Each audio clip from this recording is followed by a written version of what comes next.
vocês puderem dar uma verificadinha no microfone, eu acho que tem alguém com o microfone aberto ainda, tá? Bom, a gente está no 12º encontro, isso significa que a gente já viu 12 filmes, né? Assim, vendo esses 12 filmes, a gente tem feito uma evolução. Eu estava pensando outro dia, nossa, a gente começou nosso filme. O primeiro filme que a gente viu foi o Matrix, né? Que a gente estava falando lá do mito da caverna, né? E de toda essa, o que que é a realidade. E daí a gente veio evoluindo, e nos últimos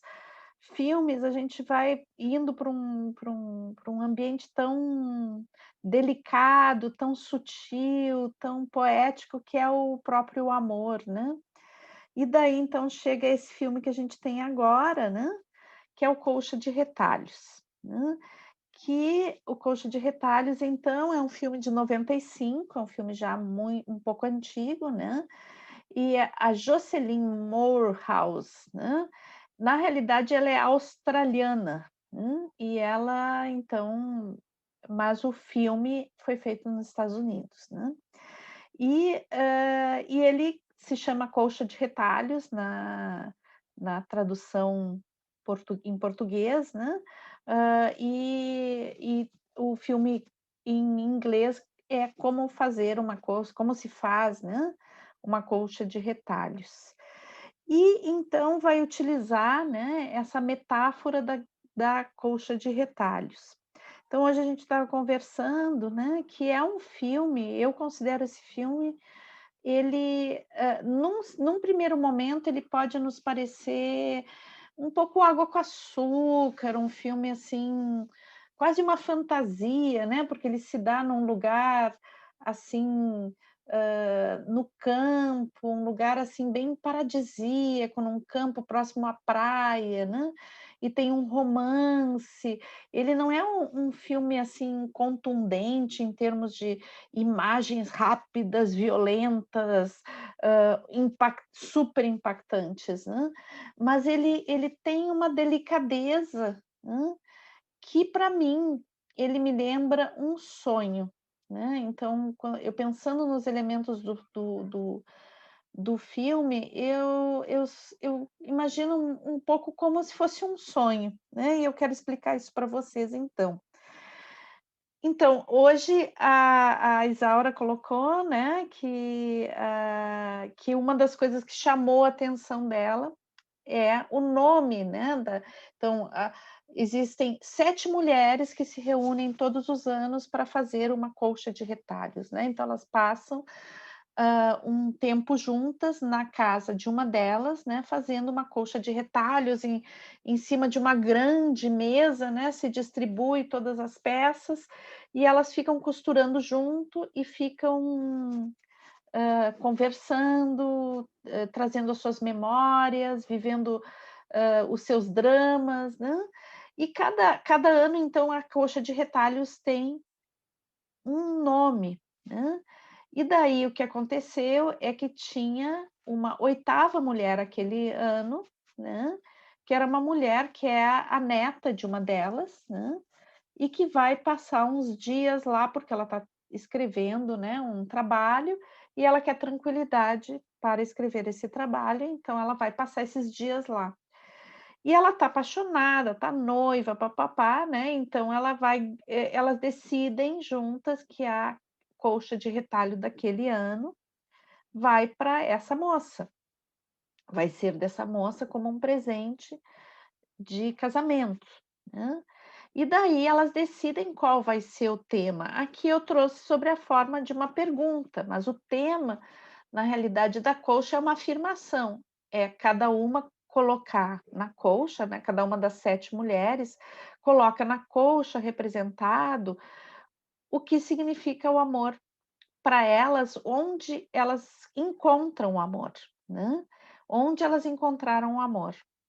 E aí vai toda a temática do filme e que nos traz, a afirmação, que é o nome da colcha, sobre a forma de uma pergunta, né. Então, o filme nos devolve para a gente, né, a pergunta: "Na minha vida, onde vive o amor?", Então, eu acho que a primeira coisa que o filme faz é tirar, né, apesar de ele ser um filme que aparentemente é um água com açúcar e que as respostas estão todas dadas, né, o amor está, né, mas ele não dá uma resposta óbvia para onde vive o amor, porque ele, dá, na realidade, esse amor para cada uma dessas 7 mulheres foi literalmente parido por uma vivência,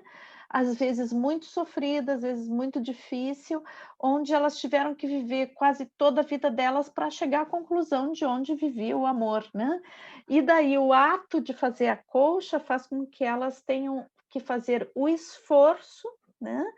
de perceber onde vive o amor para elas, né. E daí também mostra a dimensão plural do amor, né, porque na realidade, esse amor se manifestou para cada uma delas de uma forma diferente. Então, a gente vai ter essas 8 tecelãs, né, e 8 mulheres. A oitava mulher não é, parte do grupo de tecelãs. Agora, uma coisa super interessante, né, é que a Finn, que é a moça mais nova, é uma moça jovem, né, que ela está nessa situação, que ela vai se casar, mas ela está cheia de dúvidas se ela quer mesmo se casar, né. E ela tem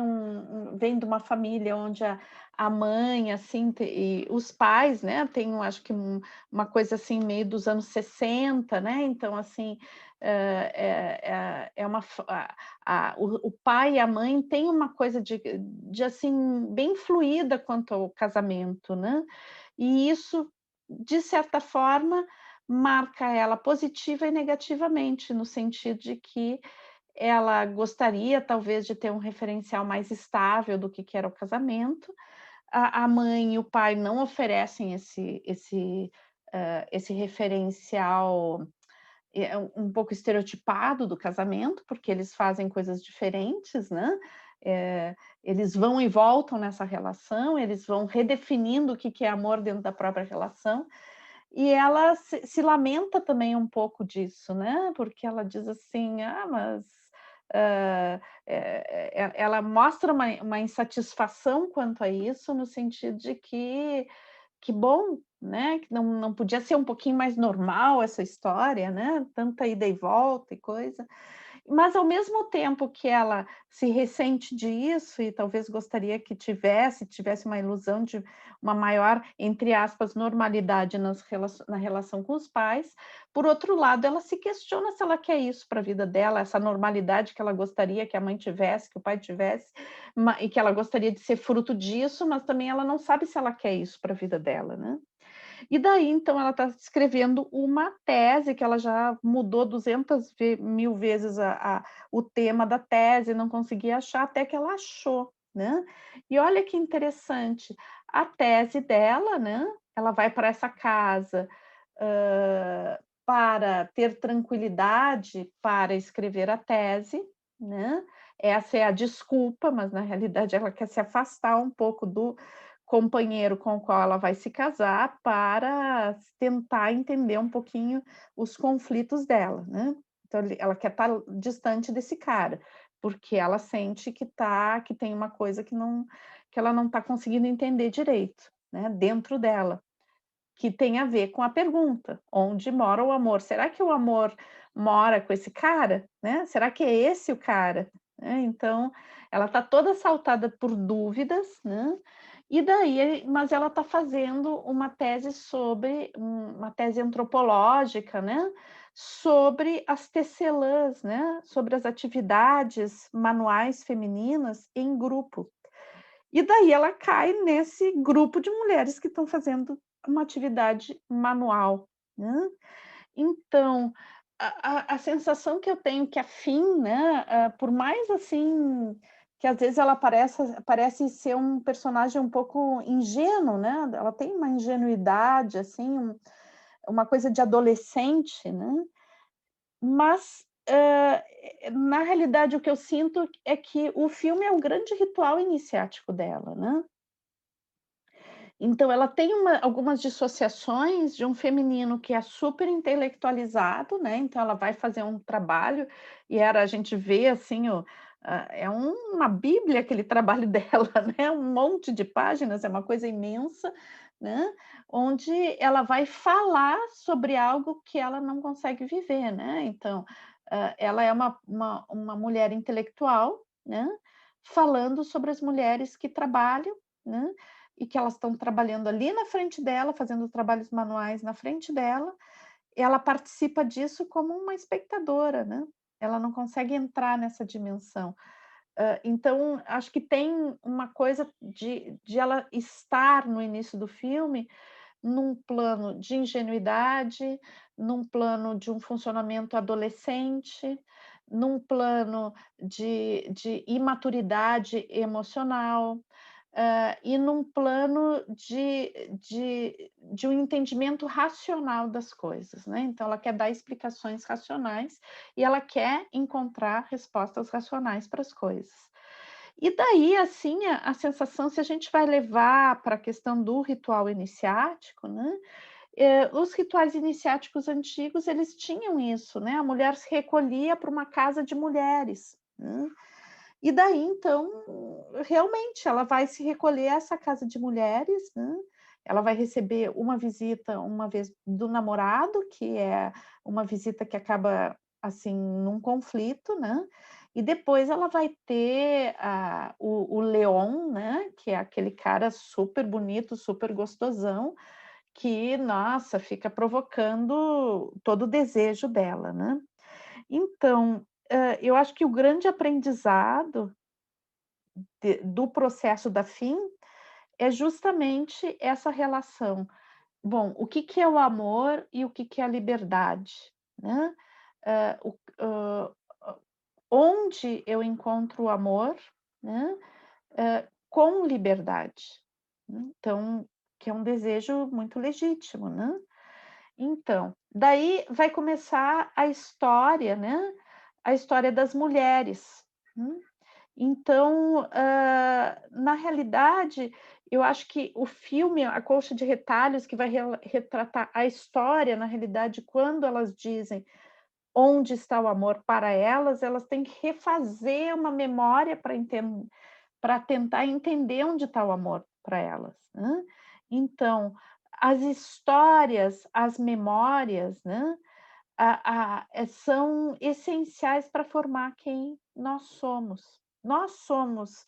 na realidade, resultado, né, de uma série de coisas que a gente vive, e de uma série de histórias, porque na realidade nós somos também o resultado de histórias de outras pessoas que vieram antes da gente, né, ou pessoas que foram contemporâneas da gente, mas que a gente encontra e com as suas histórias e as nossas histórias, elas mudam o porvir, né. Então, a gente vai ver então as histórias, a memória, as memórias que a gente tem, e a nossa identidade formando, todas as questões subjetivas da nossa existência, né. Então, o nosso entendimento de mundo, os nossos valores se formando a partir daí.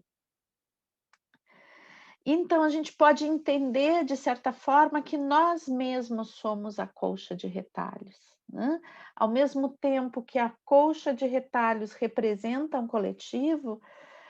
nós, enquanto fruto de um coletivo, somos a colcha de retalhos. Nós somos a junção de tantas, pessoas que passaram na nossa vida. Então, se a gente pensar um pouquinho no filme anterior que a gente viu, que é a excêntrica família de Antônia, né, onde a Antônia reunia, um monte de pessoas ao redor da mesa, também é uma metáfora muito parecida, né, essa mesa ou a colcha de retalhos, pode ser que não seja a colcha de retalhos, pode ser a toalha da mesa, né. Então essa reunião de pessoas que nos compõem, Então, eu acho que, como eu coloquei para vocês, quando a gente pensa na fim, né, nós temos que perceber esse processo que ela vai vivendo, né, que vai remetendo ela aos pouquinhos, de que para ela entender o amor não basta ela pensar, né. Então não basta ela fazer uma elaboração, intelectual, né, ela precisa vivenciar. E a vivência dela, passa também pela experiência de outras mulheres, né, e pelo convívio, por essa comunidade feminina que a inicia no feminino, né. Então ajuda a costurar a própria Fim. hum. Então, o filme ele vai trazer isso, né, que existem várias formas de viver o amor, não existe somente uma forma de viver o amor. E isso está representado pelas histórias de cada uma das mulheres, né, e também pela história da própria Fim, né, eh, e as suas vivências de descobrir o que que é o amor. Uhum. Então a gente vai ter a tia, né, e a avó da Fim, que são irmãs, e que tem então esse conflito, né, porque, a a a tia se sente traída pela avó da Fim, que por um momento de desespero lá se envolveu com o marido dela, né. E daí então tem essa fúria, né, essa fúria que leva a tia, né, a quebrar tudo o que vê pela frente. Mas ela, ao mesmo tempo que ela quebra, ela vai, colocando isso, vai enchendo as paredes dessa coisa quebrada, que ela vai fazendo uma super escultura de coisas quebradas, né. E Hum, na realidade, eu acho que a história delas duas, ela não é exatamente a história do amor com os maridos, né, mas é a história da relação, né, a história de amor da relação dessas 2 irmãs, né. É uma história de amor de família, amor das origens, né. É o amor, de 2 pessoas que nascem na mesma família, que têm um vínculo forte, que se amam, né, mas que para que esse amor, aconteça, tem que existir um perdão, né. E esse amor está todo entremeado de muita raiva, mas ao mesmo tempo está cheio de tolerância também, né, e cheio de uma necessidade de expressar algo, né, de expressar essa violência, de expressar esse descontentamento. E é interessante que existe um espaço dentro da casa, dessa casa que é mítica, né, essa casa esse espaço que é um espaço que a gente não entende muito bem onde é que ele está, né, que é dessa casa onde todos se reúnem. Então, existe um espaço dentro da casa para que isso seja visto, né, que isso seja colocado nas paredes e não embaixo dos tapetes, né. Então, é uma história interessante por esse aspecto, né. Depois a gente tem a Sofia, que é super mal-humorada, né, ela sempre vê o lado negativo das coisas, e daí quando a gente vai, hã entender direito o que que aconteceu com a Sofia, né, é que, bom, ela conheceu a Sofia era aficionada pela água, né, ela era mergulhadora, fazia aqueles saltos acrobáticos, né, nadadora, atlética, uma mulher cheia de vida, né, e com contato extremo com a água. Daí ela vai encontrar esse amor, né, que é um geólogo, então aqui a gente também tem uma dupla interessante, né, que é água e terra. Hum. E e daí então o que acontece é que ele, né, traz toda uma coisa bem ar, assim, né, "Ah, a gente vai viajar juntos, a gente vai descobrir o mundo juntos, a gente vai", e daí no primeiro filho que eles têm, ela já descobre que ela não vai para lugar nenhum, que quem vai é ele, né, e ela vai ficar em casa criando a criança, E daí vem um filho atrás do outro e a coisa nunca acaba, né, até que ele faz um laguinho no quintal para ela, né, e que dá vontade, assim, de ela matar ele por causa disso, né. Uma raiva, assim, terrível, né. Então e acaba esse homem indo embora em algum momento. Então, aqui vai falar desse também dessa coisa que tem a ver com desistir dos sonhos, né, de em nome do amor, né, tentar ir abandonando, abandonando, abandonando, né, a si mesmo para viver algo, né, cedendo, cedendo. E bom, hã, aqui tem um momento também que a Sofia vai, né, entender, né, entender a situação toda que ela viveu, né, de abandono de si, né, e vai poder perdoar, mas é interessante que esse perdão da Sofia, ele é um perdão não só para o ex-marido, né, que a abandonou e que não cumpriu a promessa, né, de que eles viveriam grandes aventuras juntos, mas não só a ele ela perdoou, mas, na realidade a Sofia perdoa a si mesmo, né, por ter ela abandonado tudo. Depois tem a Anne também, que era super insegura, né, em relação a outra pessoa ali do grupo também, ela era bem projetiva, né, ela achava que o marido sempre gostava de outras pessoas e realmente ele era um homem que tinha algumas dificuldades, certamente, né, porque ele na realidade ela vai descobrir, né, em um determinado momento, que é depois daquele grande vento, que depois a gente vai entender melhor aquele vento, né, ela vai descobrir que ele, na realidade, sempre a amou, né, e ela era a inspiração principal, a mulher mais linda do mundo para ele, e ela quando ela entra no estúdio dele, ela vê que ele a admira até, não só enquanto ela como uma jovem mulher, mas também à medida que os anos vão passando, ele continua admirando ela, continua amando ela, continua sendo a musa inspiradora, hã, dele, né. Mas também eu acho que aqui fala de um masculino que tem uma dificuldade de viver a intensidade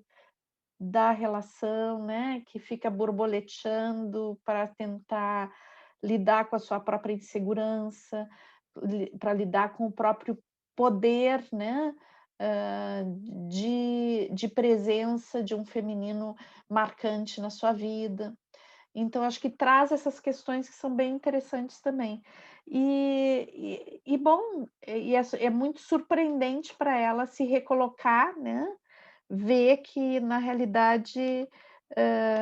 naquela relação onde ela se sentia tão pouco valorizada, ela era quem tinha mais valor, né. Depois a gente tem a Ana, que é o centro de todas as histórias, né, apesar que ela não aparece tanto no filme, mas ela é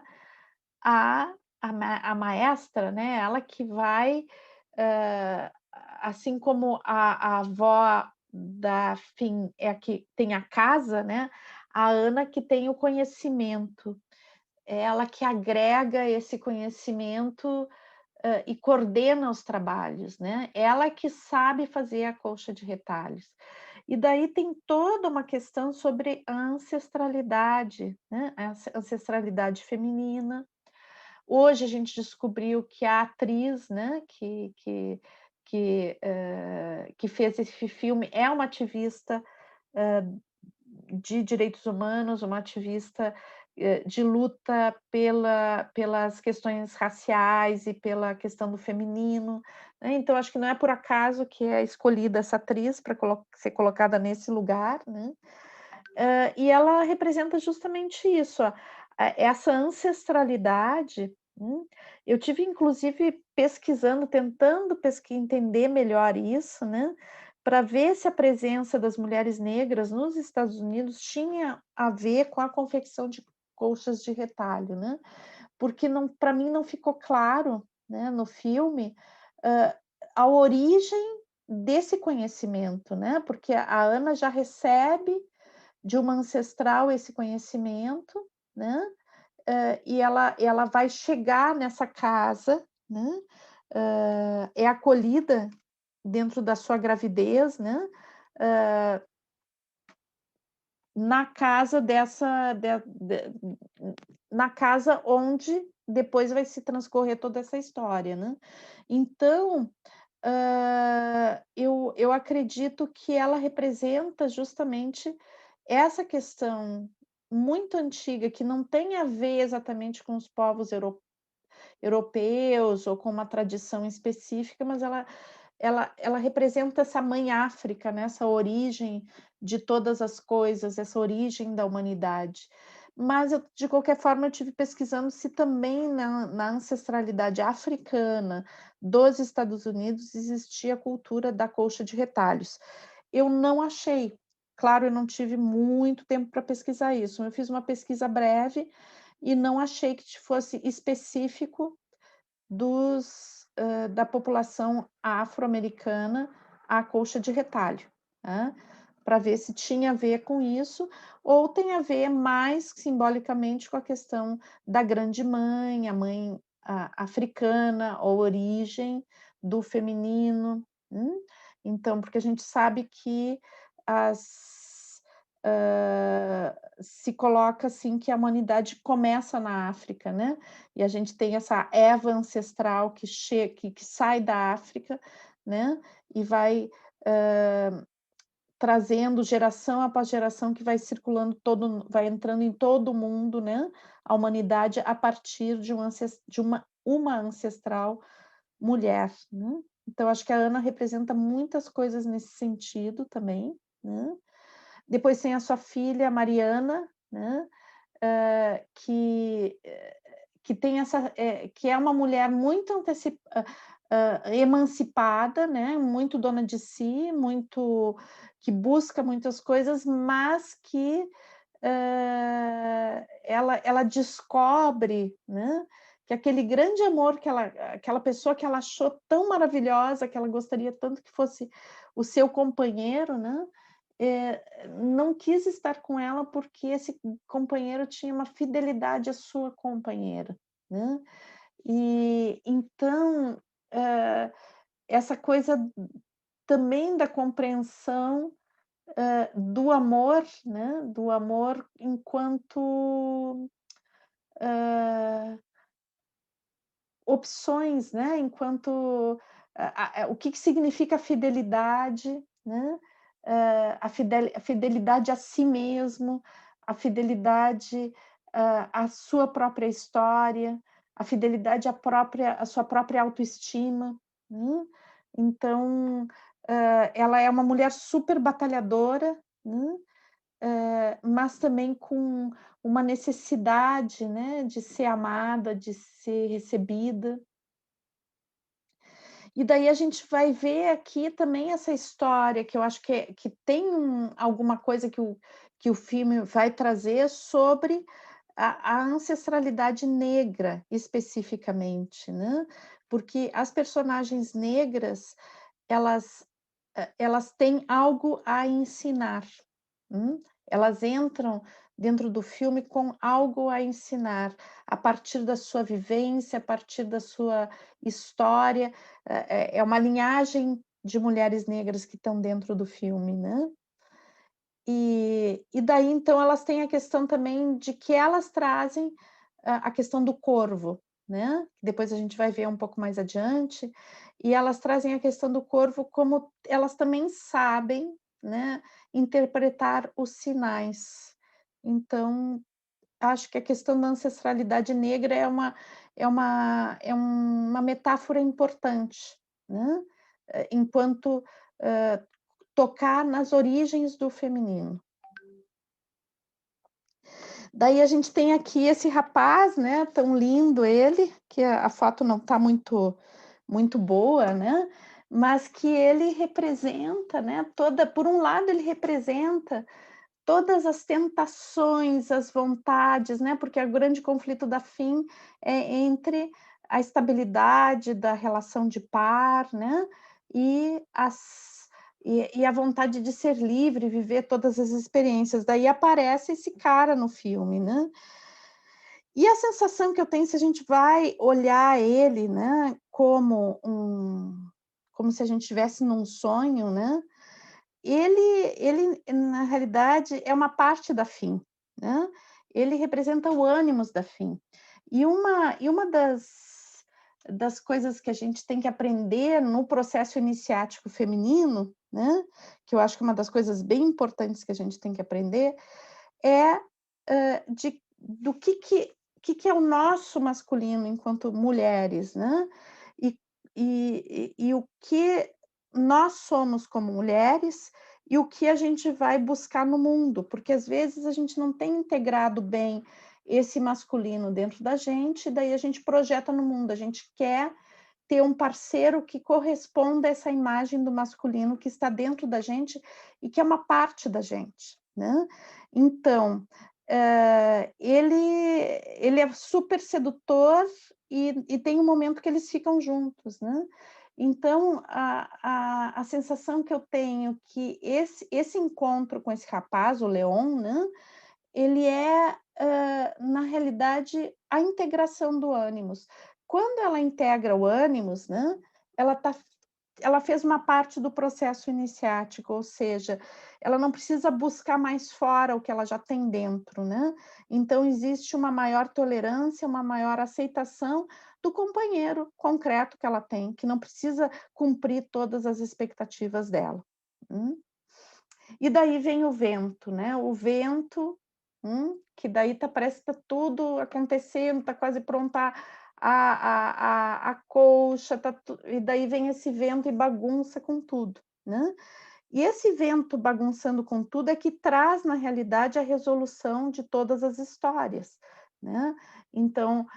é um momento onde o livro da Fim se espalha por tudo, né, e daí é quase uma provocação que diz assim: "Bom, tu vai realmente continuar fazendo esse projeto ou tu vai abandonar mais um projeto na tua vida?", né. Então, ah, viver essa frustração, de perder o trabalho e ter que ir atrás dele e recompor ele, hã, indica um processo de amadurecimento, né. E bom, na realidade todas as mulheres participaram da reunião desse trabalho novamente, né. Então, é como que no momento que elas vão reunindo esse trabalho novamente, vai se compondo a colcha de retalhos, né. Esses pedaços da Fim que voaram, né, e que têm que se reorganizar, eles vão se compor muito coincidentemente com a finalização da colcha de retalhos, né. Então, o presentear a colcha de retalhos significa que depois de todo esse processo ela está pronta, né.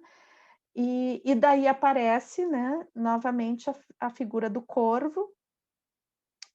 e esse corvo então, eu vou trazer um pouquinho do que a gente estudou dentro da alquimia sobre o corvo, né. O corvo representa um passo alquímico que é a nigredo, e a nigredo é a capacidade de ver no escuro, né, é a capacidade de ver o mistério, né, é a capacidade de não esperar que algo externo ilumine o mistério da vida, mas é a capacidade de ver a luz dentro do próprio mistério, né. Então o corvo representa isso.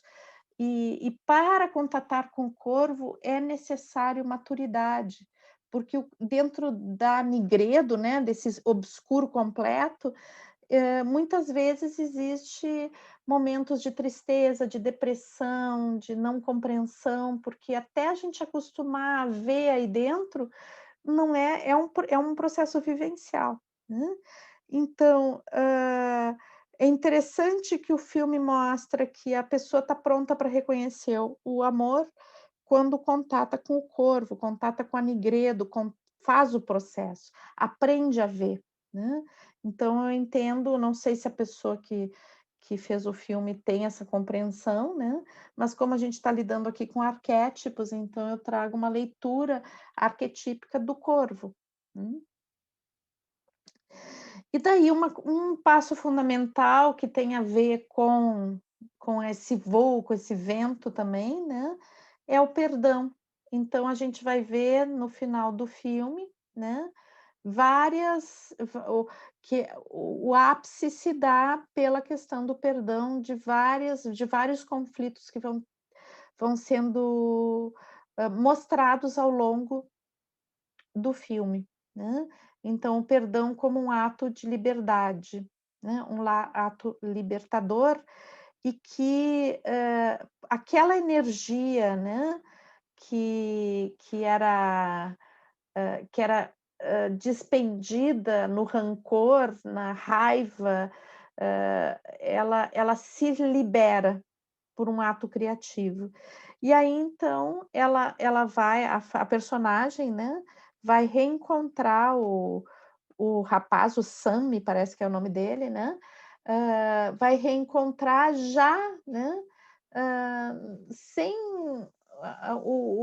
as grandes projeções que ela fazia nele, né, aceitando ele como ele se apresenta, e aí acolhendo ele dentro da sua colcha de retalhos, né. E daí, então, o filme vai acho que é a última ou penúltima cena do filme, então a gente retoma para Sofia, né. E é interessante que Sofia é uma deusa, né, uma personagem, gnóstica, né, que representa o conhecimento, dentro do feminino, né, bem interessante. Daí a Sofia, que era aquela pessoa super rancorosa, né, ela tinha feito aquele processo de perdão, né, e daí então acaba o filme ela saltando, né, ela salta de novo, faz o salto, que era o que ela tinha abandonado quando ela se casou, né, e ela cai nessa piscina profunda que representa então todo o potencial criativo do feminino, né. Então, o perdão libera a sua energia criativa e ela pode mergulhar novamente.